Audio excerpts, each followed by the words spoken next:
Olá, muito bem-vindo. Eu sou o Divino Ronaldo, comunicador do agronegócio e apresento o AgriProsa Podcast.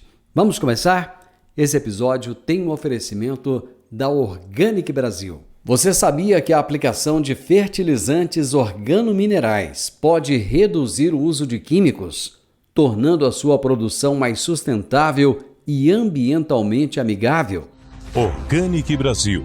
Inovação e tecnologia para o futuro da agricultura, atendendo tanto pequenos quanto grandes agricultores com nossos fertilizantes de alta qualidade. Utilizamos tecnologia avançada para tratar e enriquecer a matéria orgânica por meio de processos industriais exclusivos. Nossos fertilizantes organominerais aumentam a capacidade de retenção da água do solo, tornam as plantas mais resistentes a estresses climáticos, resultados comprovados para maiores lucros. Organic Brasil, cultivando inovação, colhendo resultados. Agro e Prosa, apresentação Divino Ronaldo. E hoje o meu entrevistado já esteve comigo, eu conheço, admiro como pessoa, como profissional, é Anderson Santos Galvão, médico veterinário, pós-graduado em gestão do agronegócio e gerente comercial da AgroRaça. E o tema da nossa entrevista será os desafios no período seco na pecuária. Fala, meu amigo Anderson, que prazer ter você aqui, viu? Rapaz, o prazer é nosso. Eu fico feliz de dividir mesa com você mais uma vez.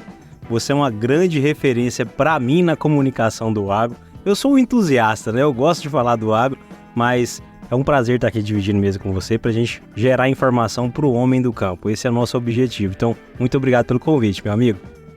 Como é que começou esse entusiasmo? Boa. Eu acho que Deus nos dá dons e talentos. Né? Eu creio assim, a Bíblia fala que Deus dá dons e talentos para nós, distribui, né? E tem uma parábola da Bíblia que vai dizer que a pessoa ganhou um talento, um denário, e ela enterrou, né? E outro servo ganhou 2 talentos e multiplicou esses talentos. Então eu acredito que cada um de nós temos vocações, talentos que Deus nos dá, né? E eu acredito que um dos talentos que eu tenho é de conversar. Eu gosto de pessoas, né? Então eu gosto de conversar com as pessoas, gosto de falar, né? Eu acho que talvez a minha anatomia ela é um pouco diferente. Eu acho que talvez eu tenho 2 bocas e 1 ouvido. Porque eu gosto de falar mais do que ouvir. Mas é uma brincadeira, né? Então eu acredito que isso é uma vocação, né? Que Deus dá para todos nós. E que é uma coisa que a gente exercita naturalmente, que a gente gosta de fazer no dia a dia. O que te levou à escolha de ser médico veterinário? Você chegar e falar assim, eu quero essa profissão para mim porque eu acho que é a profissão da minha vida. Maravilha. Foi muito por influência dos meus pais, né? A gente tem uma revenda agropecuária chamada AgroRaça, aqui em Rio Verde, tem 27 anos. E então a influência do meu pai de trabalhar toda a vida no ramo da pecuária, quer queira, quer não, né? Fala que filho de peixe, peixinho é, né? Então teve sim essa influência muito grande por parte do meu pai, né? Minha irmã também fez medicina veterinária, hoje ela cursa medicina, né, humana. Mas eu acredito que foi uma influência sim da minha família, mas que também se encaixou bem, porque eu também me encontrei na profissão e eu faço com amor o que eu trabalho. Mas você tem um chamego diferenciado com os animais? Porque você podia escolher agronomia, zootecnia, qualquer outro curso na área, né? Por que medicina veterinária? É um bom ponto, viu, Divino Ronaldo? Confesso pra você, meu amigo, que assim, eu adoro os animais, né? Eu tenho 2 cachorros em casa, mas quando os cachorros adoecem, eu chamo o veterinário. Porque eu não sou veterinário. Você não é veterinário de pet. Então, assim, cada um na sua área, né? A nossa vocação é trabalhar com animais de produção, né? Especificamente em bovinos, né? De corte de leite. Mas é uma área que a gente gosta muito, eu gosto muito de estudar, trabalhar. O público que a gente trabalha no dia a dia é um público muito bom do dia a dia de convivência, né? Tem as suas qualidades, é um povo humilde que recebe a gente bem, né? Então, tudo isso acho que vai juntando um pouquinho de cada coisa e a gente se encontra trabalhando com atividade pecuária. Bacana. Anderson, nós estamos no início de setembro, passamos pelo mês de agosto, que é um mês terrível, em termos de umidade baixa, muita fumaça, muito fogo. Esse ano, meu Deus do céu, foi muita queimada, muito incêndio acontecendo ao mesmo tempo, né? Então não é um período fácil. Eu queria que você detalhasse um pouco o que é e o que representa na pecuária esse período seco. Bom, a gente poderia dividir o nosso estado de Goiás e algumas outras regiões. Nós teríamos 2 climas, né?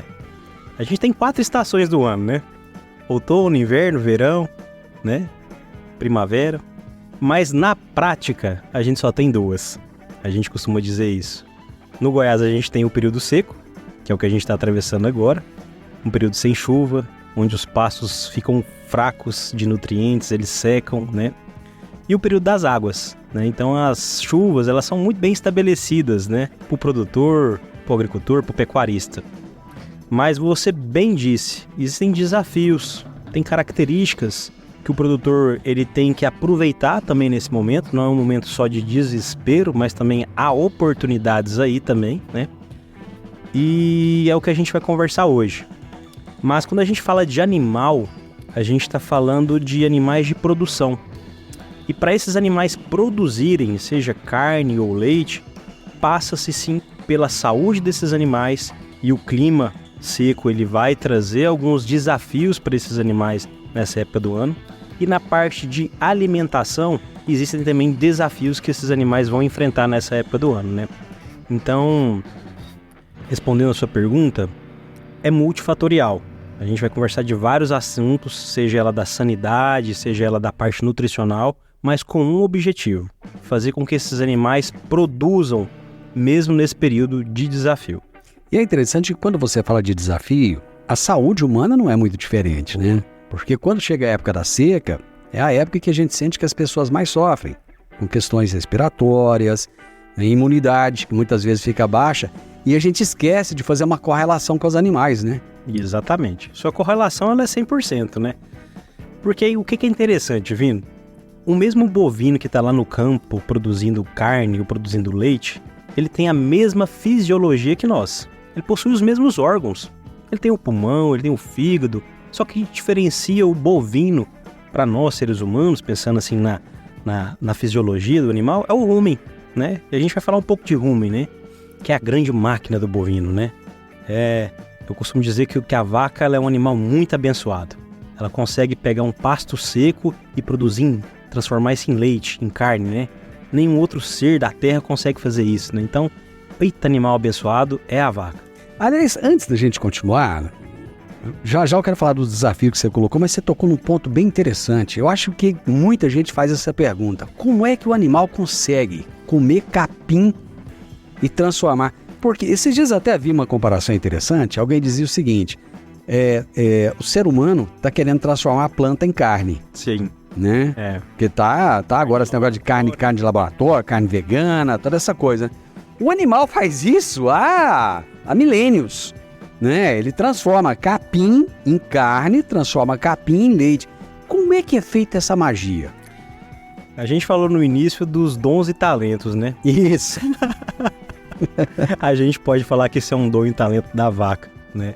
Porque Deus, na sua perfeição, quando ele foi fazer a vaca, escolher a vaca como um animal, ele deu o rumen e vários outros fatores para que esse animal transformasse um capim, né? Aqui eu vou fazer uma brincadeira, mas com fundo de verdade.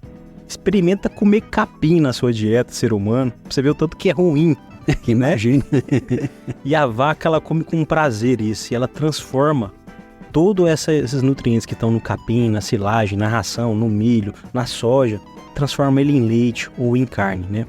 E muito se dá por esse fenômeno chamado ruminante, né? Explica pro pessoal que não é que não é do ramo. No ramo, que não é do métier, o que é o rumen?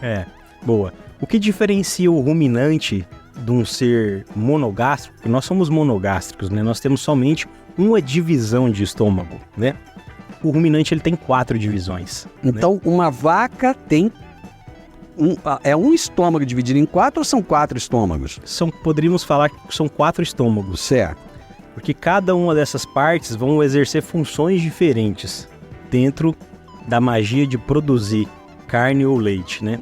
E o rumen talvez é o grande pulo do gato. É o que transforma... talvez seria a menina de ouro, né? A grande fábrica de produção está no rumen. Então, por isso que muitas das vezes quando a gente vai falar agora de dieta, em mudança de seca, em mudanças de águas lá na frente, a grande preparação que a gente faz, Divino Ronaldo, não é para o ruminante, não é para a vaca. Todas as mudanças que a gente faz de dieta ou de manejo, a gente pensa no rumen. Então o rumen é a grande fábrica. Ali o rumen ele é composto por várias bactérias que transformam essas bactérias em ácido lático, que esse ácido lático se transforma às vezes em energia, que vai gerar a produção ali do leite, da carne e vai aumentar o ganho de peso, né? Então assim, como que a gente pode dar ureia para uma vaca? Ureia é fonte de nitrogênio e a vaca transforma essa fonte de nitrogênio em proteína, né? Então, tudo isso acontece pela magia que acontece no rumen, né? E é o que a gente vai conversar no nosso bate-papo aqui. Você estava falando inicialmente dos desafios que esses animais enfrentam nessa época de seca agora. Quais são esses desafios? A gente poderia dividir em duas etapas. Desafios nutricionais, de caráter de alimentação dos animais, e desafios sanitários. Você mesmo deu o exemplo que até nós, na sociedade, a gente passa por isso, né? E nessa época do ano agora a gente está atravessando muitas viroses na zona urbana, né? E no meio rural também não é diferente. Existem algumas doenças que são mais comuns nessa época do ano. Tipo? Vamos enumerar aqui, por exemplo, pelo menos 4. Primeira delas, nesse momento, lá no campo e na cidade, a gente está atravessando um momento chamado inversão térmica. Geralmente, os dias são quentes e as noites são frias. É muito comum a gente pegar uma gripe, adoecer, né? Vem uma pneumonia. E nos animais é do mesmo jeito. O animal ele tem os seus desafios também térmicos. Então, o primeiro desafio sanitário seria as doenças respiratórias. As DBRs, doenças respiratórias bovinas, que a gente pode incluir aí a pneumonia e a broncopneumonia. Outros 3 desafios dentro da parte sanitária, as intoxicações. Por falta dos capins ficarem secos, os pastos ficarem poucos, a disponibilidade de alimentos ficar baixa, esse animal começa a procurar um alimento. E às vezes ele pode se alimentar de uma erva daninha. Ou ele pode se alimentar de uma ração desbalanceada com muita ureia, não fez uma adaptação correta de ureia, né? E esse animal vem a intoxicar, né? Então as intoxicações e as doenças respiratórias são dois exemplos de desafios na sanidade. Mas não para por aí. A gente pode falar também das retenções de placenta para as vacas que vão parir nessa época do ano. O que é uma retenção de placenta? Retenção de placenta é quando fisiologicamente essa vaca ela tem que parir esse bezerro e essa placenta que envolve o bezerro, que é uma proteção, né, uma barreira de proteção para o feto, ela fica retida, ela não sai para fora, ela tem que sair para fora. Ela não é expulsa. Ela não é expulsa. Mas por que ela não é expulsa? Na maioria das vezes pode ser caráter nutricional, uma deficiência de nutriente que esse animal está vivenciando na seca. Então pensa que esse animal, às vezes ele já está com um score corporal baixo, ele está sentido porque não está tendo disponibilidade de alimento. Então, consequentemente, ele vai manifestar isso se ele vier a parir nessa época do ano. Mas não para por aí também. Uma anemia pode acontecer com esses animais, né? Esses animais eles podem perder peso, pode vir até a óbito, né, pela falta de alimento. E os parasitas também é muito comum. Isso é um grande mito que às vezes a gente tem que gastar talvez um pouquinho mais de tempo no nosso bate-papo para falar que nessa época do ano, especialmente no mês de agosto, é uma época estratégica para você, pecuarista, fazer a vermifugação estratégica do seu rebanho, porque nessa época do ano, Divino Ronaldo, os parasitas, os vermes, eles se alojam somente no trato digestivo, nos 4 estômagos do animal. Certo. Ele não consegue sobreviver ao ambiente, mas ele se aloja dentro do animal. Então é importante eu fazer uma vermifugação estratégica para combater esses parasitas que está dentro do animal. Pois é, agosto já foi, nós estamos no início de setembro, ainda dá tempo? Dá tempo, a janela está aí, né? Quando a gente fala agosto, a gente está falando que é no meio da seca, né? Final da seca, né? É lógico que a gente não sabe quando é que vai vir chuvas, mas é um período, é uma janela onde o produtor tem que fazer essa vermifugação, porque esse animal está deixando de produzir.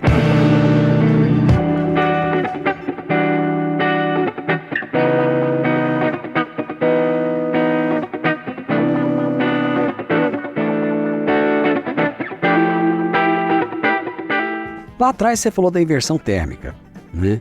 Nós, seres humanos, a gente, quando tá com frio, o que é que a gente faz? Cobre, né? Então, chegou a noite, tá fazendo aquele friozinho, você vai lá, coloca a coberta, não tá bom não, coloca mais uma, coloca uma roupa de lã, toma uma sopinha quente, né? Tá, e o animal? Boa. O animal ele já não tem essa condição, né? Primeiro que ele não fala, né? Ele não faz sopinha quente. Vai fazer sopinha quente. Então a gente tem que ficar alerta, porque ele vai dar sinais, né? O animal ele vai dar sinais pra gente que ele tá passando por estresse térmico, né? E o estresse térmico pode ser tanto o calor quanto o frio. Nesse mesmo ano que nós estamos falando, 2024, a gente teve perdas de animais Nelore, não estamos falando de raça que não é resistente, tá? Estamos falando de raça Nelore, que morreu por causa de frio. Eu vi em Mato Grosso do Sul. Mato Grosso do Sul aqui, tem um monte de gato. Então, é comum acontecer. Então, o que a gente tem notado nesses últimos 5, 6 anos? As extremidades. A gente tem visto muita extremidade de temperatura, né?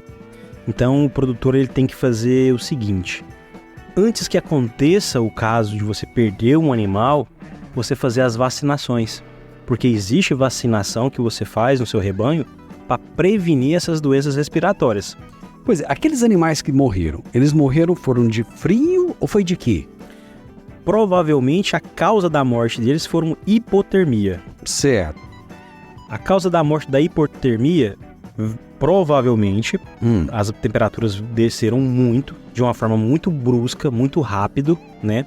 E a gente pode dar um exemplo, talvez, não dos melhores, mas aquele voo que caiu. Está na eminência do voo IPES, que foi uma camada de gelo que fez na asa, e o mecanismo ali de quebrar o gelo, né? Existe degelo. O mecanismo de degelo não conseguiu reverter. Certo. É uma eminência.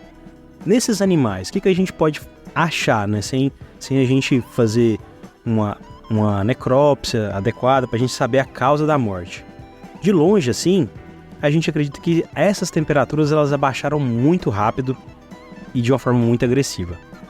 A ponto do mecanismo compensatório fisiológico do animal não conseguir compensar isso. E esse animal passar realmente frio e vir a óbito, né? Porque o que é muito comum do nosso corpo? Quando a gente está com frio, a gente treme. Mas isso é um mecanismo compensatório para gerar calor, né? Então, provavelmente, a intensidade do frio foi muito rápida e muito extrema, a ponto de não dar tempo de fazer mecanismo compensatório nesses animais e esses animais virem a óbito, né?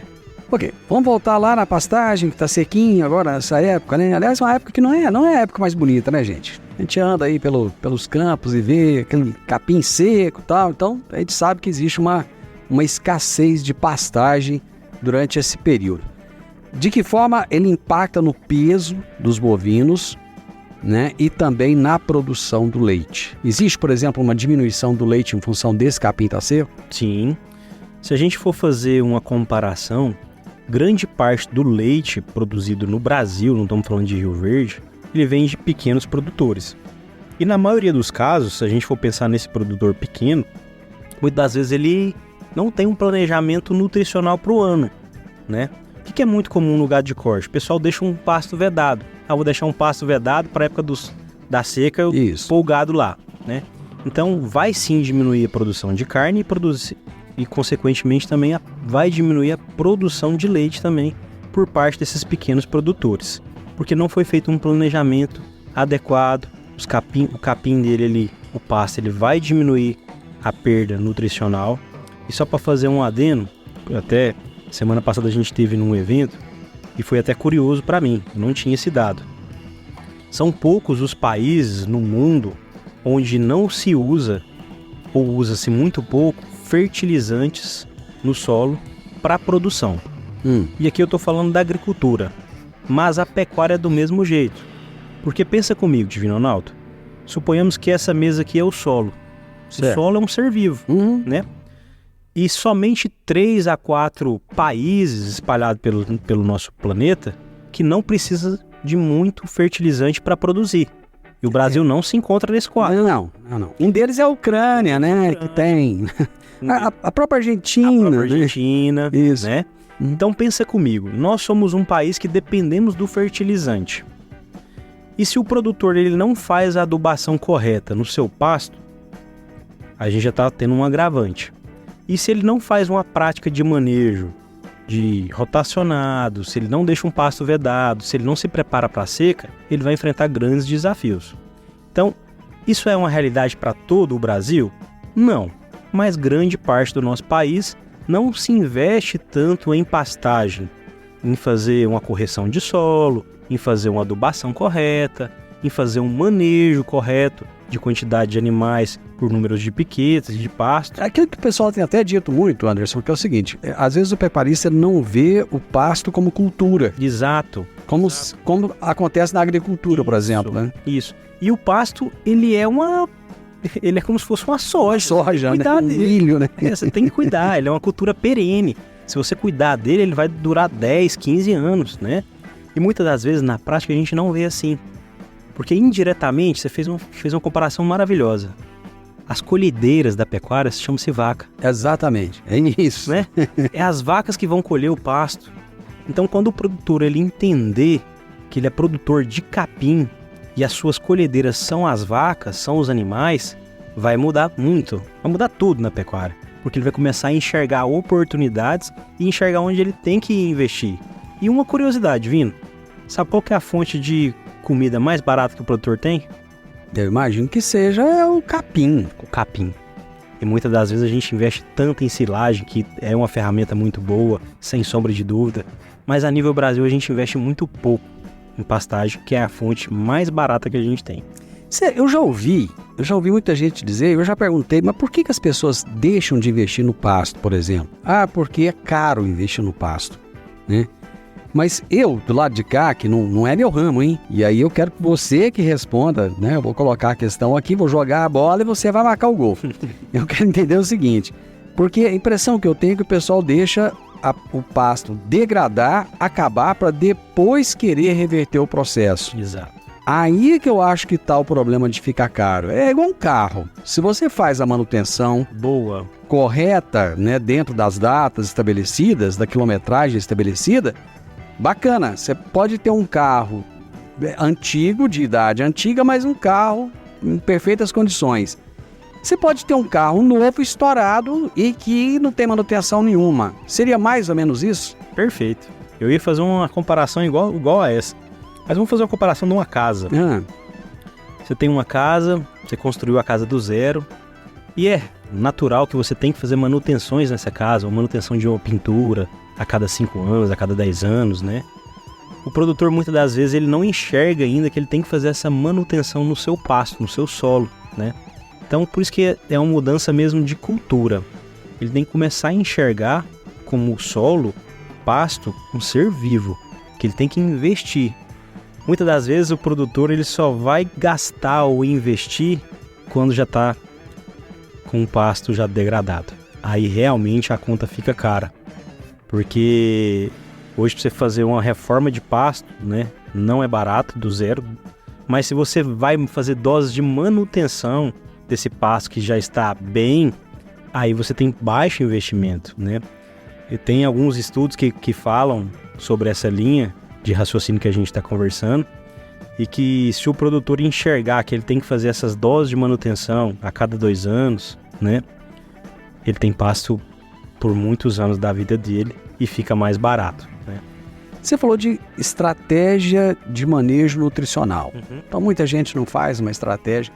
Como que se faz uma estratégia? Digamos que eu seja um pecuarista, eu nunca fiz essa estratégia, eu não tenho noção do que é isso, eu venho fazendo a coisa do jeito que eu aprendi lá quando eu era menino e tal, aí de repente chega o Anderson, que é veterinário, e fala: Senhor Divino Ronaldo, o senhor precisa de fazer uma estratégia de manejo nutricional.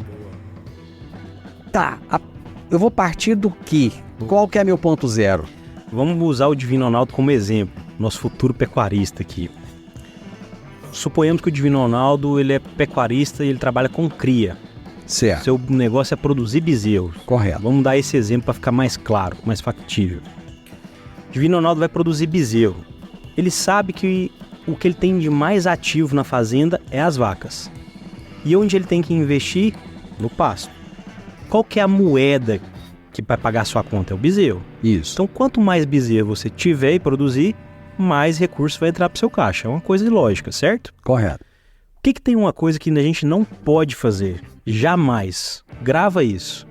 Jamais, Divino Ronaldo, você pode fazer com que uma vaca ou um bovino ande para trás. O que é andar para trás, Anderson? Dentro do metabolismo nosso e dos animais também, existem só duas vertentes. O catabolismo, que é o animal perder peso, gastar reservas nutricionais para sobreviver, isso chama-se catabolismo. Certo. Que é muito comum agora nesse período da seca. E o segundo é o anabolismo. O anabolismo é construção de metabolismo, construção óssea, construção de peso, construção de músculo. Quando o animal está em anabolismo, ele está produzindo. Então jamais, Divino Ronaldo, você pode fazer catabolismo numa vaca ou num bovino. A gente escuta falar muito no boi sanfona. Boi sanfona. Boi sanfona. É. Ele ganha peso nas águas, onde está chovendo, o produtor está dando um mineralzinho ali e está ganhando peso. Está ganhando suas 600 gramas por dia, só com pasto. Sabe o que isso me lembra? Aqueles carrinhos que quando tá na descida, pega a velocidade e tal, e vai, aí chega na subida, ele tá a 120, quando ele chega lá em cima ele tá a 60. É isso aí. Então o produtor é melhor que ele diminua a velocidade dele na descida, mas que ele complete a subida, né? É melhor você ganhar menos nas águas, mas você não perder na seca, porque um animal que você perde peso na seca, Divino Ronaldo, que ele entra em catabolismo, aí é prejuízo. E esse prejuízo leva-se tempo para ser reconstruído. Então a gente não pode nunca acelerar um animal e depois desacelerar ele. Nunca. Seja um bezerro, seja uma vaca, seja um animal que vai para o confinamento, nunca. Isso é uma regra. Você nunca acelera o animal para depois você frear ele. Então é melhor você ganhar pouco, constante, do que você acelerar e depois você frear. Porque isso aí vai gerar nesse animal catabolismo. E o catabolismo é caro para se pagar essa conta. Essa conta chega, né? Então qual que é a estratégia prática que o produtor tem que ter? Ele sabe o tamanho da área dele. Ele sabe quantas vacas ele tem. Ele sabe mais ou menos qual que é o período de chuva da fazenda dele. Ele tem isso nos dados. Todo produtor tem. Todo mundo sabe. Todo mundo sabe. O que ele tem que começar a fazer? Selecionar os animais que são mais produtivos e deixar mais espaços nessa época do ano para os animais desempenhar o papel dele. Os que não são produtivos, eu vendo.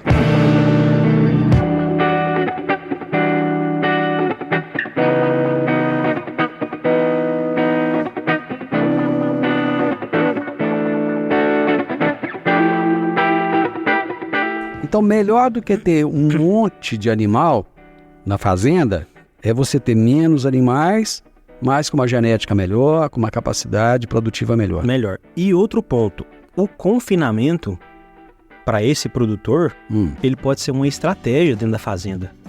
Ele pode selecionar esses animais que não estão produzindo bem, eu abro espaço para os outros que estão produzindo bem. Certo. E confina esses animais. Eu não tenho estrutura de confinamento na minha fazenda, não tem problema. Você pode terceirizar esse confinamento. Eu posso levar esse animal para um boitel. Mas aí, novamente, ele não vai olhar para o custo? Ele vai olhar para o custo, mas ele tem que pensar no seguinte. É melhor eu deixar esses, sei lá, eu tenho 100 animais. Eu levo 30 para o boitel e deixo mais espaço para os outros produzir os bezerros que precisam ser produzidos. Ou vou deixar todo mundo ali e ninguém produz nada. Ou seja, de todo jeito ele vai ter o custo. Ele vai ter o custo, né? E aí, por que os pastos degradam? Simples. Você tirou mais do que você colocou. Os pastos degradam porque você tirou, só tomou da terra. O animal vai lá, vai rapar, vai comer tudo que tem. Porque na planta, assim como na soja, qualquer outro, tem que respeitar a fisiologia do capim. Tem a altura certa para entrar e tem a altura certa para sair os animais, Divino Ronaldo. Eu não posso deixar rapar, porque também o crescimento vai ser tardio dessa planta, desse capim. Então tem entrada, altura de entrada e altura de saída desses animais. Mas também você não pode deixar crescer ao ponto de virar uma cana. Exatamente, né? Então se o produtor ele entende a necessidade que o capim ele é um ser vivo, a terra é um ser vivo e ele tem que ser manejado, e quem vai colher esse capim são as vacas, são os animais, fica mais fácil dele usar isso no seu dia a dia de manejo, né? E enfrentar os desafios. Então, assim, resumindo, nunca faça catabolismo nos seus animais. Nunca acelera para depois se desacelerar. Faça um planejamento. É melhor você ter menos animais produzindo e se terceirizar uma engorda, fazer um confinamento. Como tem muitas fazendas que às vezes o confinamento, para elas não dão lucro. Não dão lucro, dentro da fazenda mesmo. O confinamento para esse produtor, muitas das vezes, Divino Ronaldo, é uma estratégia de desafogar pasto. É uma estratégia de desafogar pasto. Porque ele já fez conta que fica mais barato ele desafogar pasto, deixar os animais ali realmente produzirem, porque você falou para mim que fica caro para fazer reforma de pasto. Né? Se ele empatar que seja, foi bom. Porque ele terminou esses animais no coxo, vai gerar o quê? Receita para a fazenda, e ele não vai precisar de ficar gastando lá na frente com degradação de pasto. A gente fala muito de tecnologia no agronegócio. Isso vale tanto para a agricultura quanto pecuária. Tecnologia, eu imagino que não seja apenas sinônimo de produtividade, né? Porque às vezes a pessoa tem, por exemplo, uma baita de uma Ferrari, mas não sabe dirigir uma Ferrari. Sim. Né? Como é que é o uso da tecnologia na pecuária? Ronaldo, a gente, como brasileiro, devia ser estudado pela NASA mesmo. Que a gente vê cada coisa, assim, muito bem feita, né? Esses dias eu tava vendo um vagão forrageiro em cima de uma moto, né? Isso é coisa que só o brasileiro faz. Mas fazendo uma coisa, brincando aqui de falar a verdade, a tecnologia, ela tem que facilitar o nosso dia a dia, né? Seja na nossa empresa, seja na fazenda. Mas a partir do momento que essa tecnologia, ela não se paga, ela não é interessante, e o pecuarista, ele tem uma particularidade. Ele é muito funcional. O que é isso, de ser funcional? Às vezes ele não tem a melhor estrutura, a mais linda, a mais tecnológica, mas tem que ser uma estrutura que funciona e resolve. É o tal do fazer o arroz com feijão bem feito? Fazer o arroz com feijão bem feito, né? Então a tecnologia, ela sempre vai ter espaço dentro da pecuária, ela sempre vai ser bem-vinda, mas a gente tem que fazer uma coisa que se chama-se funcional. Isso faz sentido para mim nesse momento da minha fazenda? Porque talvez é uma tecnologia, uma Ferrari, uma coisa muito boa, mas que talvez nesse exato momento não faz sentido. E a gente vai ter que deixar ela para um outro momento. Aí eu tenho que ver quais que são as minhas urgências, né? Dentro da porteira. Vamos falar de manejo. Quais são, assim, o que você colocaria como aquilo que é essencial, né? Principalmente nesse período agora que a gente está, que a gente sabe que ainda vai demorar, sei lá, um mês e meio aí para começar a chover. Às vezes até chove em setembro, né? Mas é aquela chuvinha que vem e tal, vai embora lá para outubro mesmo, é que a coisa começa a firmar. E ultimamente até está acontecendo em novembro até, né? Ou seja, a gente vai ter pasto bom mesmo só daqui uns, sei lá, 2 meses. Por aí. Né? Tá, e daí? Quais são as técnicas de manejo que o produtor deve fazer para até chegar o momento dele ter pastagem boa, ele falar assim, olha, sobrevivi a esse momento sem perder tanto dinheiro? 2 coisas. Se você é produtor de leite ou de gado de corte, serve para os dois. A gente falou que a gente não pode fazer com que esses animais entrem em catabolismo. Certo. Como que a gente faz isso? Ou você vai suplementar esses animais no coxo, aí você tem várias possibilidades, vamos falar algumas delas. Você pode suplementar com um volumoso, uma silagem. Você pode suplementar esses animais com um proteinado, que é um produto à base de farelo de soja, de milho. Para quê? Para fazer com que esses animais ganham ou deixam de perder o mínimo de peso possível nessa época do ano, porque os pastos nessa época, ele já seca. E aí, novamente, vem o rumen, que é um negócio maravilhoso. Nessa época do ano é muito importante o produtor usar a ureia, seja no mineral ou seja numa ração ou num proteinado. Porque qual que vai ser a função da ureia nessa época do ano? A ureia ela é uma fonte de nitrogênio, mas dentro do rumen acontece uma magia chamada proteína não verdadeira. E essa ureia ela vai ser degradada no rumen, vai ser transformada em proteína para o animal. Então é uma proteína barata, uma fonte de proteína barata. E ela vai degradar aquele capim seco. aquela bucha que a gente fala. Então o produtor ele tem que usar a ureia nessa época do ano. Procura um médico veterinário, um zootecnista, um agrônomo que vai formular a quantidade de ureia ideal para o seu manejo, né? Usar fontes de suplementos para compensar essa falta de nutrientes que o capim está seco, né? Então começa por aí. E o que o produtor também deve fazer nessa época do ano? A gente falou dos parasitas.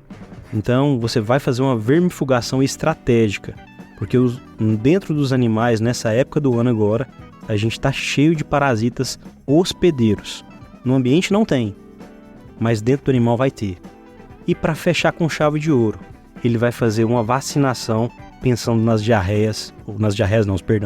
doenças respiratórias, que a gente diz da inversão térmica. Certo. Então seria uma vermifugação estratégica, uma vacinação estratégica e uma suplementação estratégica para não deixar esses animais entrarem em catabolismo. Porque se esses animais deixam de perder peso ou ganham peso nessa época, quando entrar na época das águas, o que vai acontecer daqui a 60 dias? Os animais já chegam ganhando peso. Ele não vai chegar na época, quando os pastos estiverem verdes, ele vai começar a tampar aquele buraco que ele perdeu. Certo. Ele já entra ganhando. Ele já entra ganhando. Com isso ele vai ficar menos tempo no pasto, vai começar a produzir leite mais cedo. Uma questão que eu sempre pergunto isso aqui. Água. Qual a importância da água para esses animais? E vou até mais longe. Qual a importância da água de qualidade para esses animais? O bovino ele tem uma característica diferente da nossa. Geralmente quando a gente vai almoçar, não vou falar que é uma regra, mas é uma tendência do ser humano. Você, por exemplo, nós não combinou isso, mas geralmente você bebe água antes ou depois da refeição? Eu, particularmente, eu bebo depois. Certo. E você acredita que os humanos vão nessa linha sua ou não? Acho que não, porque você chega no restaurante e o cara já pergunta o que vai beber, né? Mas é isso aí. Nós, seres humanos, nós temos uma tendência de beber depois de comer. O bovino não, é o oposto. O bovino ele bebe água antes para abrir apetite. Ah, é? Ele se hidrata? Ele se hidrata primeiro para depois ele comer. Então, respondendo a sua pergunta da importância da água, se eu não bebo água, se o bovino não bebe água, ele não tem apetite.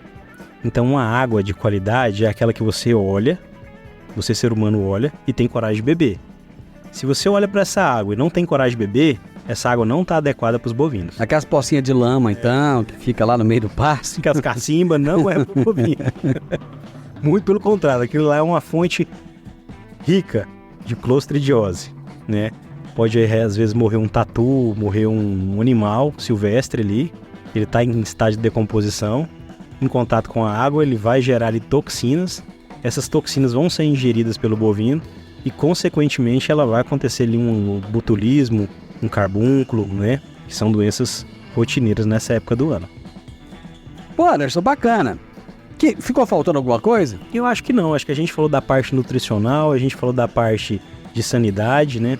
O produtor tem que ter em mente que jamais ele pode fazer o boi sanfona, né? Acho que esse é o principal recado que o produtor tem que ter em mente. E ver como a fazenda dele, a terra dele, o pasto dele, como um ser vivo, né? Investir nele, porque ali está a fonte mais barata de comida, né? Às vezes você vai gastar tanto fazendo silagem, que não é errado, longe disso, mas investir em pastagem é o caminho mais econômico, é o caminho mais sustentável, é o que dá mais rentabilidade para o produtor. Amigo, bacana. Eu acho que você conseguiu trazer realmente essa coisa de falar facinho. Eu gosto disso. Eu gosto, porque eu acho que é o único jeito da gente conseguir fazer com que as pessoas muitas vezes entendam assuntos que parecem muito complexos. Às vezes são até complexos mesmo, mas tem jeito de falar disso de uma forma mais fácil, né? Anderson, obrigado. Eu que agradeço. Você vai voltar mais vezes. Cara, tem tanta coisa pra gente falar, tem bem-estar animal, eu acho que é um assunto que a gente pode explorar muito, né? Genética, né? Eu acho que é uma questão que o Brasil tem melhorado muito, tem investido muito. E, na verdade, o que a gente vê pro futuro, já falando nesse tema de genética, o Brasil vai ser um grande exportador de genética no médio e longo prazo.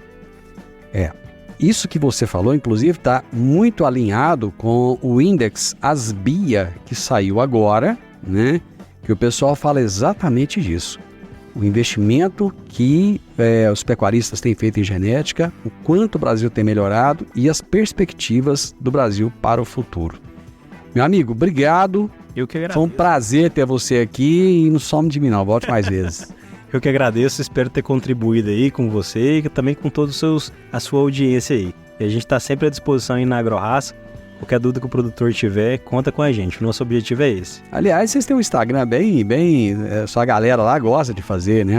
Sim, o pessoal é bem ativo. Fala o Instagram aí, qual que é? O Instagram é @agrorraçarv. Geralmente a gente sempre solta ali algum... É AgroRaca. AgroRaca, não tem cedilha. Mas se você deseja saber mais sobre o assunto, se você quer tirar alguma dúvida, a gente está sempre à disposição aí, tá bom? Obrigado, Divino, pela oportunidade. Gente, conversar com gente que entende é outra coisa, né? Prosa, eu falo que coisa boa é prosa boa, é diferenciado, é bom demais, é a gente aprender. Aprender com pessoas que têm o que ensinar, mas que acima de tudo querem ensinar. Porque tem muita gente que sabe, mas não quer ou não dá conta, né? O Anderson é um desses que querem, que sabem e que dá conta. Eu conversei com o Anderson Santos Galvão, que é médico veterinário, pós-graduado em gestão do agronegócio, gerente comercial da AgroRaça, e nós falamos sobre os desafios do período de seca na pecuária. O podcast Agro e Prosa tem o objetivo de falar do agronegócio de forma fácil, simples e descomplicada. Diariamente conversamos com os maiores atores do agro e abordamos os mais diversos assuntos de interesse de produtores rurais, técnicos, pesquisadores, profissionais da área e simpatizantes do agronegócio. Se você gosta do nosso podcast, então você pode nos ajudar. É muito simples. Basta seguir-nos nas principais plataformas de streaming e também no YouTube. Se você deixar um gostei, compartilhar os episódios e deixar um comentário, já vai nos ajudar muito a dar relevância tanto ao podcast quanto ao canal. E o mais importante de tudo, nos siga para receber notificações de novos vídeos e episódios. Um grande abraço para você e até a nossa próxima prosa.